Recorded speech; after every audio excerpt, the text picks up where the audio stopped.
자, 오늘은 고린도전서 10장 13절 본문에서 환난 중에 예비된 축복이라는 제목으로 함께 은혜 받기를 원합니다.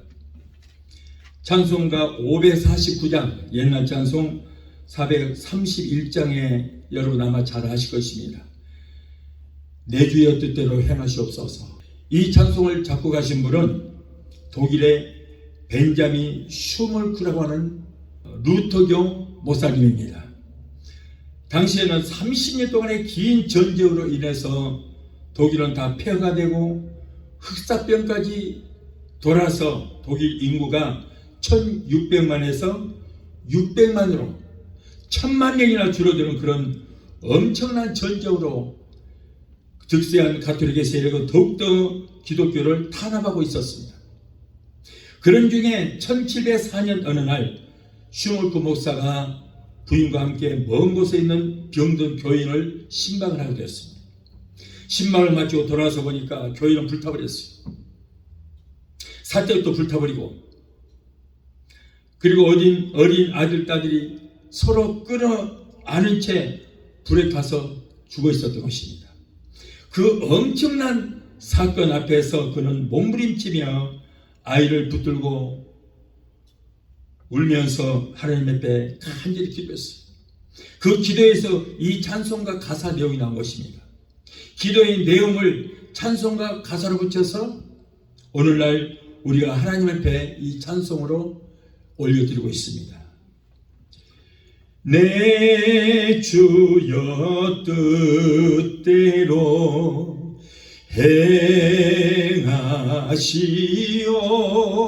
행하시옵소서.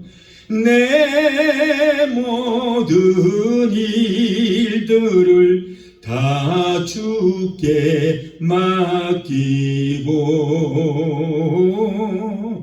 저 천성 향하여 고요히 가리니 살든지 죽든지 뜻대로 하소서. 사람이 한평생 살아가느라면은 그 시기나 형태를 달리할 뿐 누구에게나 원하지 않는 환난이 찾아올 수 있습니다. 그러므로 내가 당한 환난보다는 그 환난을 어떻게 우리는 받아들이고 어떻게 극복하는가가 우리에게 더 중요한 것입니다. 환난이 결코 우리에게 저주가 될 수 없으며 환난이 우리와 하나님 사이를 결코 떼어놓을 수 없는 것입니다. 하나님께서는 환난을 보낼 때 꼭 축복하고 겸해서 보내주시는 거예요. 환난 중에 하나님의 은혜를 깨닫고 환난을 통하여 하나님의 예비된 축복을 발견할 수 있게 되는 것입니다. 자, 첫째로 환난 중에 예비된 축복이 있습니다. 환난을 당할 때 인간은 인간의 약함과 무능함과 허물을 깨닫게 됩니다. 평소에는 무엇이고 할 수 있을 것처럼 기고만장했던 사람이라고 할지라도 내가 생각지 않은 그 어려움을 당하게 되면은 미처 자기가 깨닫지 못하는 자신이 얼마나 부족하고 얼마나 나약한 존재인가를 깨달을 수 있게 됩니다. 환난이라는 것 거울을 통하여 자신이 얼마나 무능하고 약한 자인가를 자신을 돌이켜보고 깨달을 수 있는 그런 계기가 되는 것입니다. 그러므로 환난은 우리 자신을 비춰보는 거울이 된다. 또한 환난은 인생의 양약이라고도 할 수 있습니다. 환난을 통하여 인간의 교만한 마음이 깨집니다. 교만한 마음은 패마의 선봉이요 거만한 마음은 넘어짐의 앞잡이라고 그랬어요. 그러므로 여러분, 교만한 자는 하나님께서 가장 미워하시는 거예요. 오늘날 하나님 앞에 범죄하고 하나님을 대적한 사람들은 모두가 다 교만했던 사람들이에요. 하늘나라에 하나님을 수종들던 천사장 루시퍼가 있었고 그의 부하들 악한 천사들이 있었습니다. 그런데 그들은 하나님의 자리를 찬탄하려고 큰 폭동을 일으켰어요. 그러다가 결국 루시퍼는 사탄이 되고, 그리고 그 졸개의 부하 천사들은 마귀가 되고 귀신이 되어서 하늘나라에서 이 땅으로 쫓김을 받게 됐습니다. 아담 보십시오. 아담도 교만하여져서 선악과를 따먹으면 눈이 밝아져 인간들의 선과 악을 구분할 수 있다고 그러니까 자기가 하나님이 되고자 해서 선악과를 따먹고, 그리고 그는 결국 에덴에서 쫓겨나고 말았던 것입니다.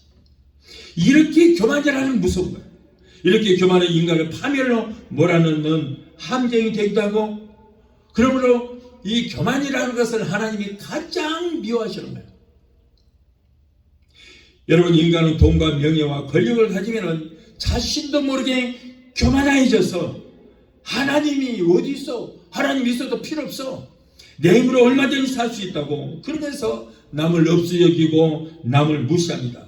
그러나 환난을 통하여 자기가 소유한 물질과 명예와 권력이 무용지물이 될 때에 그때서 교만한 마음이 깨어질 수 있는 거예요.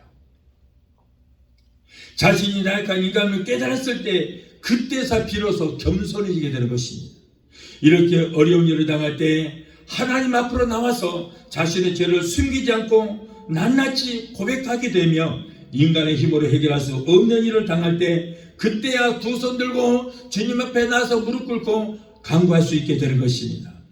그러므로 환난은 교만한 자를 겸손한 자로 변화시켜주는 양약이요, 우리 주님께로 나올 수 있는 계기가 되는 거예요. 대부분 여러분 예수 믿겠다고 나오는 사람들은 그 문제가 있어요. 환난 가운데 빠졌어. 교만했던 자들 환난 가운데 빠져서 결국에는 자기 힘으로 도저히 헤쳐나올 수 없으니까 그때서 하나님을 찾고 하나님께로 나온 자들이 태반인 것입니다. 요한복음 11장에 보면은 예수님께서 죽은 나사로를 살리시는 그런 기적의 역사가 기록되어 있습니다. 나사로는 그의 누이 마르다와 마리아와 함께 그들은 예수님을 잘 섬겼습니다. 예수님께서 이들을 나의 친구라고 칭할 정도로 예수님과 너무나도 가까운 사이였어요. 그런데 나사로가 몸에 병이 들어서 죽게 되었다는 전가를 받으시고, 그런데도 예수님은 찾아가지 않았어요. 심지어는 나사로가 죽어서 장사 지냈다고 해도 예수님께서는 찾아가지 않았습니다.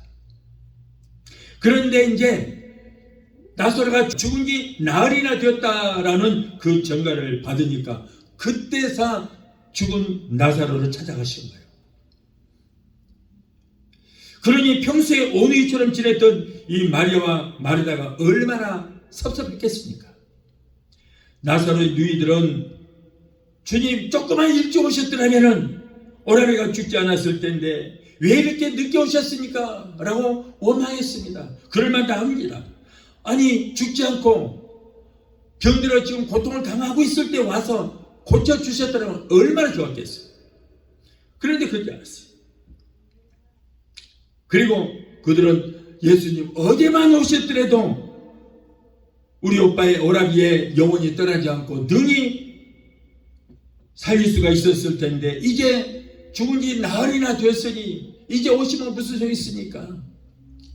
예수님께서 아니다, 살 수 있다. 그러니까 죽은 지 나흘이나 되었는데 어떻게 살 수 있습니까? 부활의 날에는 살 것을 저는 믿습니다.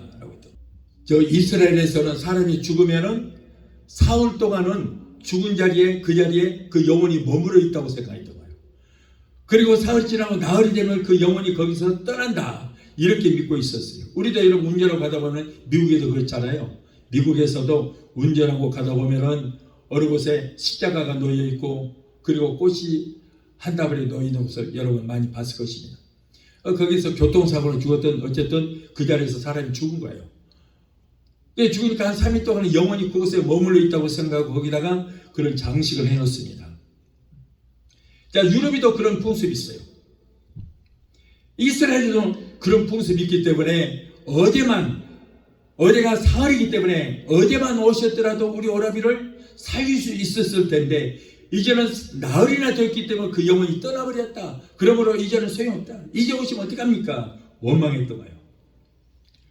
그런 예수님은 죽은 지 나흘이나 되어서 무덤에서 이제는 부패가 되고 시체가 썩은 냄새가 풀풀 나는 그 무덤에 누워있는 나사로를 찾아가서 돌문을 열게 하시고 나사로야 나오라 라고 명령하셨어요. 그러니까 죽었던 나사로가 다시 일어나서 처벅처벅 걸어 나오는 그런 역사가 일어났던 거예요.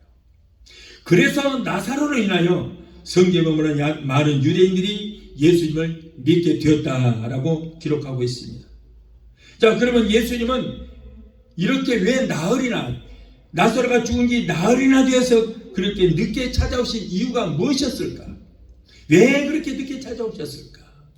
만약 나사로가 병들이 있을 때 예수님께서 낫게 해주셨더라면 사람들은 좋은 약을 써서 아니면은 나사로가 병에서 고침 받을 때가 되어서 나았을 것이다, 이렇게 아마 얘기를 했을 거예요.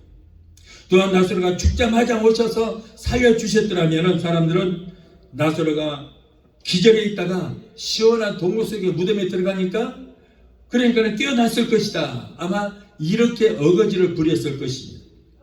그래서 나사로가 죽어서 시신이 부패되고 시체가 썩은 냄새가 풀풀 날 때 그때쯤 되어서 예수님께서 오셔서 그리고 죽은 지 나흘이나 되었으니 영혼도 떠나버렸으니 어떻게 살아날 수 있겠느냐, 그럼에도 불구하고 예수님께서 그런 지경에서 살려주셨기 때문에 하나님께 영광이 되는 거예요. 완전히 죽어서 나흘이나 되어 부패된 시신을 다시 살려낸 예수님의 능력에 대해서는 누구도 부인할 수가 없었던 것입니다.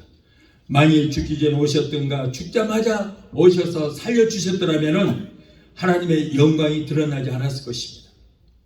죽은 나사로가 다시 살아난 사건을 통하여 우리 인간이 완전히 포기된 상태에서 주님 앞에 매어 달릴 때 주님의 권능이 일어난다는 사실을 알 수 있고 우리는 감사할 수 있게 되는 것입니다.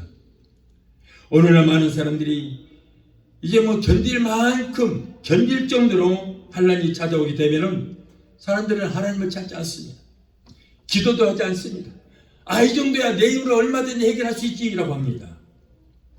하나님께 그래서 완전히 매어 달리지도 않고, 그렇기 때문에 하나님께서도 역사하지 않습니다. 그러나 죽을 만큼 어려움을 당할 때 그때서야 자신의 부족함을 깨닫고 자신의 의지와 경험을 포기하고 하나님 앞에 나와서 하나님을 의지하게 되고, 그때부터 하나님을 의지하고 하나님께 간구하고 기도하니까 그때부터 하나님께서 권능을 행하셔서 기적이 일어나게 되는 것입니다. 어떤 랍비가 나귀를 타고 여행을 하는데 가도 인가가 보이지 않습니다. 이제는 해는 지고 어두운 밤이 됐습니다. 이를 어쩌나, 밤은 깊었고 바람은 불고, 그래서 하는 수 없이 나귀에게서 내려서 그곳에다가 천막을 치고 자게 되었습니다. 그런데 켜놓은 등불이 엎어지면서 기름이 다 쏟아져 버리고 등불은 꺼지고 말았어요. 이거 큰일 났구나. 성경을 보고 자야 되는데 이제 성경도 볼 수 없구나. 그리고는 섭섭한 생각이 들었습니다. 그런데 그 다음에 보니 자기 옆에 세워놓았던 나귀마저 바람이 불면서 등불이 쏟아지는 그 순간에 놀라서 나귀도 도망가고 말았어요. 이거 큰 또 문제가 생긴 것입니다. 이게 할 수 없이 내일부터는 이제 나귀를 타지를 못하고 걸어다니게 생겼어요. 평소 이 사람 어디를 갈 때마다 그때 당시에는 시계가 없을 때이기 때문에 꼭 닭을 한 마리 꼭 가지고 다녔습니다. 시계 도용입니다. 그래서 닭이 아침에 꼬끼야 하고 울면은 그 닭 울음소리에 맞춰서 일어났습니다. 그래 하루가 시작된 거예요. 저도 어려서 보면은 우리 할머니가 닭 울음소리에 기상을 하시고, 그리고 하루 종일 일을 하시고, 그리고 이제 저녁 때가 되면은 얘야 닭 올라간다 밥 지어라 그러시더라고요. 그때는 시계가 없는 그런 시대이기 때문에 시계가 아주 귀했죠. 그러다 보니까 닭이 시계를 대용하는 거예요. 그래서 하루의 일과가 끝이 나더라고요. 그러니 여기에 랍비도 닭 울음소리를 들으면서 잠자리에서 일어나게 되는데, 이번에는 이 닭도 여우가 물어가 버렸어요. 이래저래 낭패가 겹쳤습니다. 그러나 그는 하나님을 원망하지 않았습니다. 밝은 아침에 일어나서 이제 휘 주변을 둘러보니까 밤을 보는 그곳은 어느 큰 동네 입구였어요. 그런데 눈을 감고 자세히 보니 동네 여기저기서 막 연기들이 피어오르고 있는 거예요. 그래서 이제 무슨 일인가 하고 동네에 들어가서 보니까 지난밤에 떼강도가 이 동네에 들어와서 사람들을 모조리 죽이고 물건을 다 빼앗아가고 가축들을 다 몰고 가버렸어요. 그때 그는 깨달았습니다. 만약에 닭이 꼬끼요 하고 울었더라면은 강도들이 그 닭의 울음소리를 듣고 몰려와서 자기를 아마 죽이고 자기의 물건을 다 가져갔을 것입니다. 그걸 생각하니까 겁이 덜컥 났어요. 자, 그리고 이제 여우가 이렇게 닭을 물어간 것이 얼마나 고마운 줄이 몰라요. 그렇기 때문에 자기가 살 수 있었던 거 아니에요. 또 만약에 당나귀가 있어서 놀라 뛰었던가 울음소리를 냈더라면은 도둑들이 거기에 와서 자기를 죽이고 당나귀를 끌어갔을 텐데 당나귀가 도망간 것이 오히려 얼마나 다행이었는지 몰라요. 또 켜놓은 등불이 그대로 있었더라면 꼼짝없이 강도들이 그 등불을 보고 찾아와서 자기의 물건을 빼앗고 자기를 죽였을 것이라고 생각하니까 온몸에서 소름이 쫙 끼치는 거예요. 랍비는 지금 자신에게 이렇게 일어난 모든 이들에 대해서 자기가 모든 걸 다 잃었지만은 얼마나 하나님 앞에 감사했는지 몰라요. 하나님께 감사했어요. 랍비는 바람에 등불이 꺼진 것도 감사했고 여우에게 닭이 빼앗긴 것도 감사했고 당나귀가 도망가 버린 것도 감사했어요. 그것들을 잃어버린 대신에 자신은 고귀한 생명을 구했기 때문인 것입니다. 그때 그런 말했어요. 하나님이여, 이 모든 것을 잃어버리게 대해서 하나님 감사합니다. 감사합니다. 모든 것이 합력하여 선을 이루셨습니다. 하나님. 이렇게 환난은 우리에게 하나님의 권능을 나타내게 하심으로 감사할 수 있는 거예요. 여러분, 만일에 그런 환난이 없었고 그날 밤에 그에게 아무런 문제가 없었더라면 자기의 모든 것을 다 빼앗기고 자기의 목숨도 아마 빼앗을 것입니다. 그런데 그것들을 빼앗겼기 때문에 그것들이 다 그렇게 도망가고 죽임을 당하고 했기 때문에 자신의 목숨을 살릴 수 있었던 것입니다. 또한 우리는 환난 중에서 하나님의 은혜를 얻을 수가 있습니다. 자, 둘째로 그러면은 은혜란 무엇인가? 일반적으로 은혜는 대가 없이 거저받는 것, 아무런 대가 없이 거저받는 것.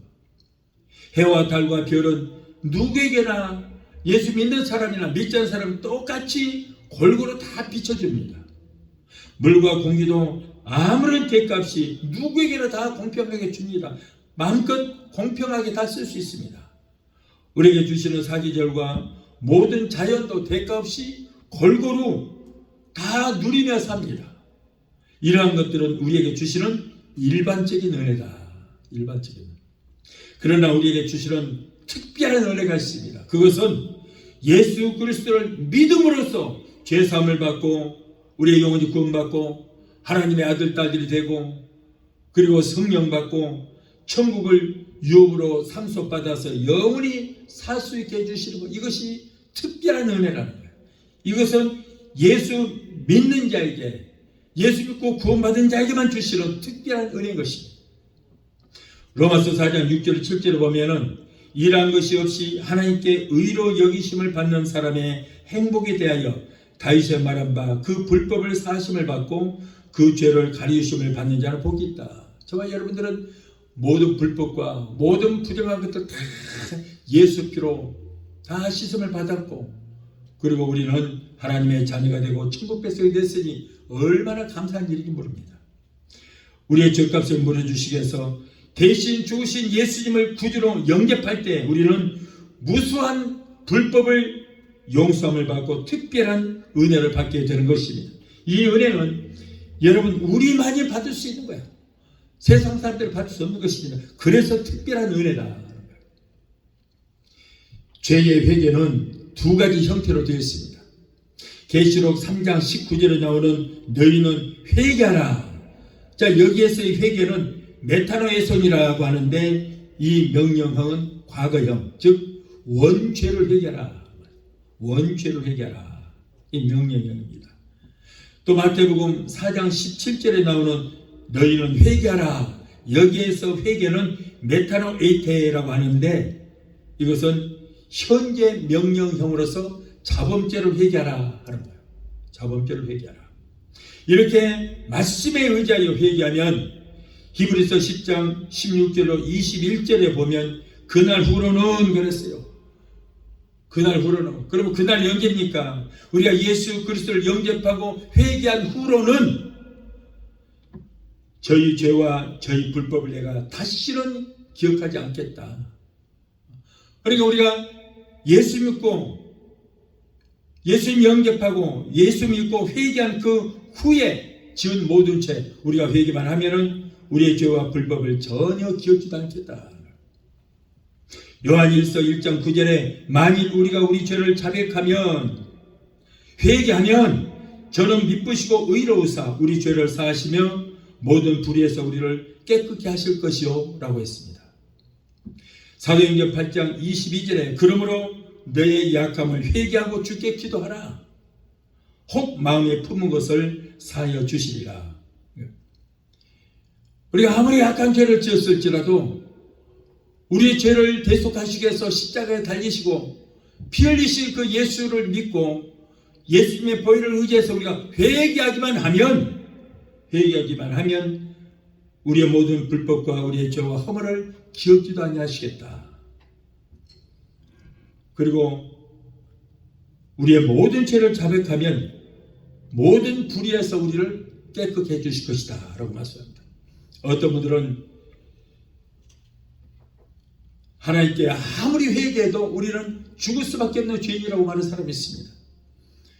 우리는 용서받은 의인이라고 말하면 아니다. 우리는 용서받은 죄인이다. 이렇게 우기는 사람이 있습니다. 용서를 받았는데 여러분 어떻게 죄인입니까? 용서를 받았으면 우리는 의인은 되지 못하지만은 그러나 죄에서 용서받은 의인입니다. 하나님께서 우리를 용서받은 의인이라고 인정해 주시면 우리는 의인이 될 수밖에 없는 거예요. 천국은 누가 가느냐? 의인이 간다. 그러면 의인은 없나니 하나도 없다고 그랬는데 그러면 우리는 의인이 안 되니까 천국을 못 가는 거 아니요. 그러기 때문에 용서받은 의인만 갈 수 있다. 기생 라합은 정탐꾼을 숨겨주고 정탐꾼이 그랬습니다. 얼마 후에는 여리고성이 망하게 되니 너는 지붕에서 아래까지 붉은 줄을 들이우고 그 집안에 숨어 있으면 구원을 받을 것이다 라고 했어요. 그래서 기생 라합은 그 말에 순종하고 그대로 시키는 대로 했습니다. 원래가 기생 라합은 술 팔고 웃음 팔고 종려 팔아 이렇게 죄를 짓는 사람이었지만은 그 하나님의 사람 그 약속의 말씀을 믿고 그 안에 있다가 17사람이 다 망하는 중에도 혼자서 구원을 받았어요. 그 후에 라합은 이스라엘의 한 두령이었던 살몬이라고 하는 사람과 혼인을 했습니다. 결혼했어요. 그리고 기생 라합의 그 줄기에서 인류를 구원하실 메시아 예수님께서 탄생될 그런 엄청난 영광을 받게 되었던 것입니다. 이스라엘 민족이 430년 동안 우상을 섬기던 애굽 나라에 살다가 해방을 얻어 탈출할 때에 하나님께서 모세를 통하여 이스라엘 민족들은 각자 식구대로 양을 잡아서 그 양의 피를 문설주 임방에 바르라. 그러면은 죽음의 사자가 지나갈 것이다. 이스라엘 백성들은 하나님의 명령에 순종하여 식구대로 양을 잡아서 문설주 임방에 발랐는데 온 애굽의 심판이 와서 사람들이 짐승이고 사람이고 촛대서가 다 죽었습니다. 그러나 이스라엘 백성들은 문설주 임방에 양의 피를 받은 바른 집안의 사람들은 한 사람도 죽지 않고 살아났어요. 자, 이 말씀 무슨 말씀입니까? 우리는 오직 예수로만 있거든. 여기에서 양의 피는 예수의 피를 상기하는 거예요. 그 예수로만이 우리는 구원을 받을 수 있고 그리고 각 식구대로 양을 잡으라 하는 것은 여러분 우리는 집안에서 한 사람 대표로 한 사람만 예수 믿는다고 다 구원받는 것이 아니고 식구대로 각자가 아무리 나이가 많든 적든 예수를 믿어야만 구원을 받는다 하는 거예요. 이 구원이라고 하는 것은 나와 하나님과 일대로 관계이기 때문에 내 믿음 갖고 나만 구원받아요. 부부지간에도 내 믿음 갖고 나만 구원받고 자녀들도 내 믿음 갖고 각자의 믿음대로 구원을 받는 거지, 가정에서 대표로 한 사람은 예수 믿는다고 다 구원받는 것이 아니다. 자, 이때 문설주 입마마다 양의 피를 발랐을 때 방 안에 있는 사람들의 눈에는 문설주에 있는 그 양의 피가 보이지 않았지만은 그 안에 있을 때 심판을 면하고 구원을 받을 수가 있게 되었던 것입니다. 이때 문설주 임방에 바른 양의 피는 바로 예수 그리스도의 피를 상징하는 예표인 것입니다. 십자가에서 흘리신 예수 그리스도의 피로서만이 구원을 받을 수 있다. 다른 데는 우리에게 구원받을 만한 이름을 주신 일이 없다. 오직 예수 피만, 나의 죄를 씻기는 예수 피밖에 없습니다. 나를 정죄하기도 예수 피밖에 없습니다. 예수 피만이 우리를 구원시킬 수 있게 되는 것입니다. 로마서 4장 8절에 주께서 그 죄를 인정치 아니하실 사람은 복이 있다. 가령 어느 사람이 흉악한 죄를 짓고 판사 앞에서 이제 언도를 받습니다.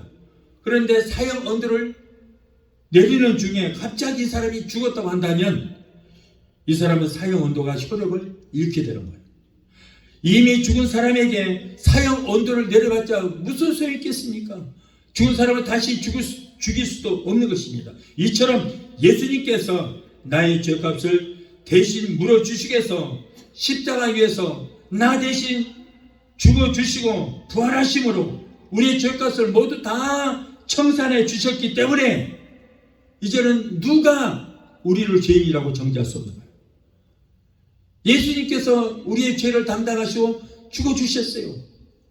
그리고 부활하셨기 때문에 이제는 누구도 우리를 죄인이라고 정죄할 수 없다. 그러므로 우리는 예수 그리스도와 함께 옛사람은 죽고 예수 그리스도와 함께 영의 사람으로 부활하여 거듭난 사람이 되었기 때문에 저와 여러분들은 누구도 죄인이라고 인정치 못하는 것입니다.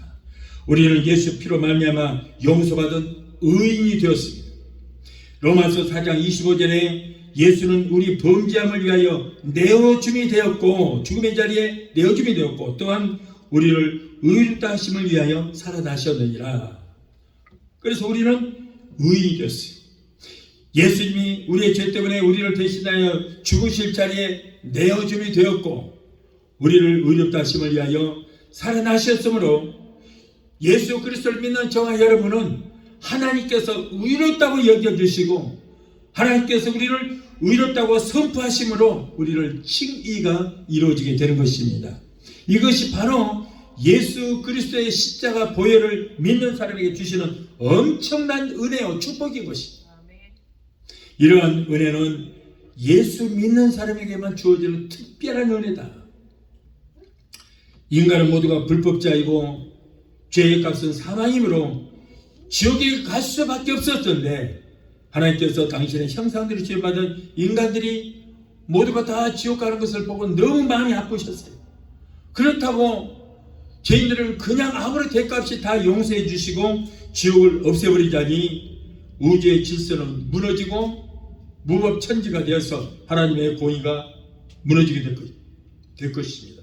그래서 하나님께서는 죄의 씨앗인 남자 씨를 받지 않고 창세기 3장 15절에 여자의 후손 새 언약 하나님의 한 의로 예수님을 보내사 그분이 우리 죄를 대신 담당하시고 저기의 상징인 머리에 가시관을 쓰시고 십자가 위에서 피 흘려 죽으시고 장사 지낸 후 부활하셔서 우리의 죄값을 확실하게 물어주셨습니다. 그렇기 때문에 우리는 누구도 하나님도 우리를 죄인이라고 정죄할 수 없는 거예요. 그 아들의 피값으로 우리를 사셨기 때문에 우리는 누구도 우리를 죄인이라고 정죄할 수 없습니다. 그러므로 여러분 우리는 나 자신이 먼저 나는 용서받은 의인이라고 믿어야 될 줄 믿습니다. 용서받은 죄인이다. 나는 영원히 죽을 수밖에 없는 죄인이라고 그러면 하나님도 우리를 인정치 못하는 거예요. 하나님도 우리를 죄인이라고. 왜? 예수 그리스도의 피가 예수님께서 나 위해서 죽으신 그 예수님의 그 죽음이 헛되고 말기 때문인 것입니다. 예수의 피가 헛되고 마는 것이기 때문에. 그렇기 때문에 여러분 우리를 하나님도 우리를 용서하실 수가 없는 것입니다. 구원은 선행으로 받는 것이 아니에요. 만일 선한 행위로 구원을 받는다면 아마도 단 한 사람도 구원받을 사람이 없을 것입니다. 선행은 믿는 자로서 당연히 행해야 할 도리일 뿐이지 구원의 조건이 절대 되지 못한다. 그렇다고 믿는다고 하면서도 그러면 선을 행하면 안 되는가? 아니요. 선을 행하지 않은 사람은 예수 믿는 사람이라 할 수 없는 거예요. 믿는다고 하면서도 행함이 없으면 그 믿음은 뭐예요? 죽은 믿음이 되기 때문이에요. 베드로전서 3장 13절에 또 너희가 열심으로 선을 행하면 누가 너희를 해하리요? 그랬습니다. 갈라디아서 6장 10절에 기회 있는 대로 선을 행하되 믿음의 가정들에게 해라. 믿음의 가정들에게 선을 행하라. 믿는 자들끼리 서로 돌보고 그래서 그들에게 선을 행하라는 거예요. 시편 37편 3절에 여호와를 의뢰하여 선을 행하라. 여호와를 의뢰하여 선을 행하라. 갈라디아서 6장 9절에 선을 행하되 낙심치 말라. 여러분 이렇게 선한 행위로 구원받은 건 아니지만은 하나님의 명령이기 때문에 우리를 선을 행하라. 가톨릭에서는 선을 행해야만 구원을 받는다고 해요. 예수를 믿어야 구원을 받는 것이 아니고 선한 행위를 해야 구원을 받는다. 그래서 면죄부도 만드는 것입니다. 그래서 헌금을 많이 하고 선한 일을 많이 행하면은 죽은 조상들이 여러 개 있다가 쏙쏙 올라간다는 거예요. 천국으로 올라간다. 우리도 살아있는 우리들도 선한 행위를 많이 해야 그 선한 행위로 많이 하면 구원을 받는다 라고 가톨릭에서는 가르치고 있으면 그러나 그건 잘못된 생각입니다. 주 예수를 믿으라. 그리하면 너와 내 집에 구원을 얻으리라. 믿음으로 구원을 얻는 것이고 선은 우리가 예수를 믿었기 때문에 하나님의 자녀이기 때문에 천국 백성이기 때문에 또 하나님께서 선을 행하라고 하기 때문에 구원의 조건과는 상관없이 선을 행하라 하는 것입니다. 여러분 우리는 예수님이 나를 위하여 십자가에 피 흘려 죽으신 이 사건을 믿고 회개하기만 하면 값없이 의롭다고 여겨주시고 무죄 판결을 내리시고 우리를 축복해 주시는 것입니다. 그러므로 우리가 받는 제일 큰 은혜는 하나님께서 예수 그리스도를 보내주시고 그 예수가 나를 위해서 대속의 피를 흘려주셨다는 그 사건, 이것이 여러분 은혜 중에 최고의 은혜인 줄로 믿습니다. 기독교를 박해하고 핍박했던 사울이 예수님의 복음을 전하는 그 사도가 된 것은 자기의 선행 때문이 아니라 하나님의 은혜다라고 하면서 나의 나 된 것은 오로지 하나님의 은혜로다. 어느 영국 지방에 등뼈가 병이 들어서 40년 동안을 일어나오지를 못하고 자리에 누워서 고생하는 덴델라라고 하는 예수 믿는 사람이 한 사람이 있었습니다.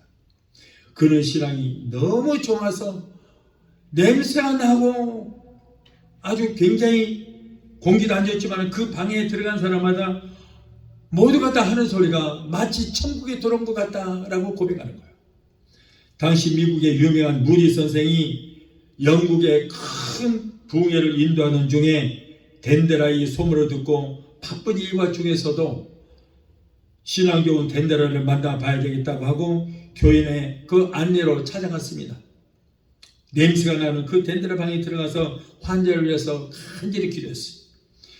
기도를 끝나고 무디 선생은 환자에게 성도님 얼마나 괴롭습니까?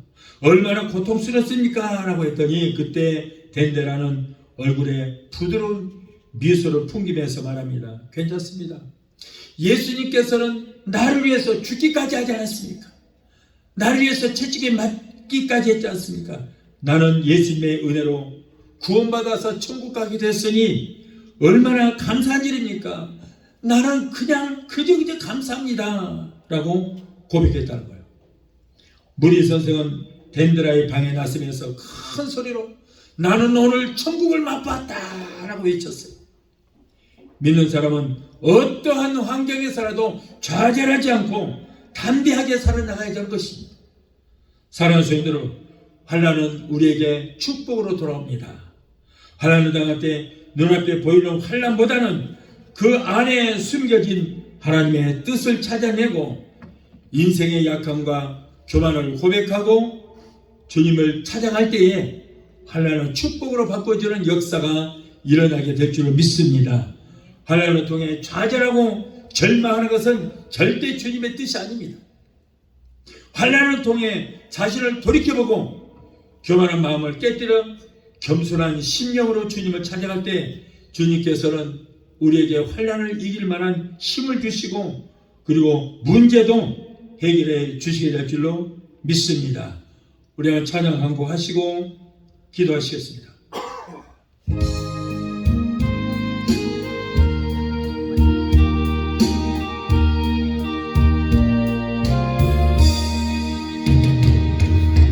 내 주여 뜻대로 행하시옵소서. 온 몸과 영혼을 다 주께 드리니 이 세상 고락은 주 인도하시고 날 주관하셔서 뜻대로 하소서. 내 주여 뜻대로 행하시옵소서. 큰 근심 중에도 나 힘께 마소서. 주님도 때로는 울기도 하셨네.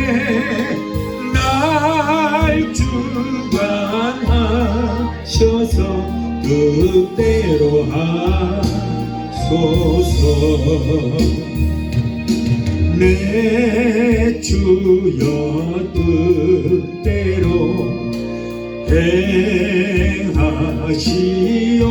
행하시옵소서. 내 모든 일들을 다 주께 맡기고 저 전성 향하여 고요히 가리니 살든지 죽든지 뜻대로 하소서. 기도하시겠습니다. 그러신 하나님, 인간에게 누구에게나 원하지 않아도 환난이 찾아옵니다. 환난이 언제나도 오직 하나님만을 의지하고 하나님께 간구할 때 예비된 축복도 우리에게 허락해 주시게 될 줄로 믿습니다. 우리 사랑하는 귀한 성도들, 오늘 말씀을 듣는 모든 성도들, 이 말씀대로 승리하는 우리 모두가 되게 하시고 어떤 환난 가운데 빠졌을지라도 감사하여 하나님께서 예비된 축복을 받는 우리 모두가 되게 하여 주옵소서. 예수 이름으로 감사하며 기도합나이다. 아멘. 지금은 우리를 위해서 구원하신 우리 주 예수 그리스도의 그 무한하신 은혜와 아들까지도 아끼지 아니하시고 우리를 위해서 내어주시기까지 우리를 사랑하시는 아버지 하나님의 그 극진하신 사랑과 보혜사 성령님의 내주 교통 충만히 역사하심의 은혜가 오늘 주일예배 참석하여 말씀으로 은혜받고 돌아가는 귀한 성도들의 가정과 가족과 직장과 사업장과 자녀들과 생각과 모든 범사위에 오늘 영상을 통해 함께 은혜의 자리에 참여하는 사랑하는 귀한 성도들의 가정과 가족과 직장과 사업장과 자녀들과 생각과 모든 범사위에 각자 섬기는 교회 위에 베데스다 순복음교회 지금부터 영원토록 함께 하시기를 간절히 축원하옵나이다. 아멘.